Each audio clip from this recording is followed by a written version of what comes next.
యేసు రక్తమే జయం పరిచర్య ప్రైజ్ ద లార్డ్. నవంబర్ 14వ తేదీ 2024.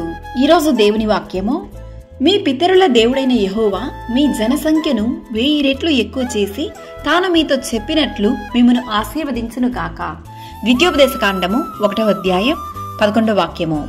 అవును క్రీస్తునందు ప్రియులారా, మీ పితరులైన అబ్రహాము, ఇస్సాకు, యాకోబులను వారి తరువాత వారి సంతానమునకు ఇచ్చేదనని నేను ప్రమాణము చేసిన దేశమును స్వాధీనపరచుకొనుడి అని దేవుని వాక్యం సెలవిస్తుంది. మీ దేవుడైన యెహోవా మిమ్మును విస్తరింపజేసేదను కనుక నేడు మీరు ఆకాశ నక్షత్రముల వలె విస్తరించి ఉన్నారు. యెహోవా నిన్ను నడిపించిన మార్గమంతటిని జ్ఞాపకము చేసుకునము.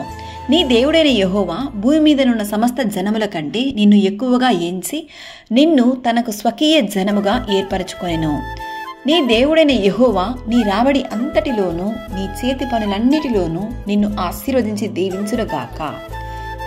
అబ్రహాము, ఇసాకు, యాకోబు దేవునికి లోబడి ఆయన ఆజ్ఞలను కట్టడలను గైకొని దేవుని యందు భయభక్తులు కలిగి జీవించెను.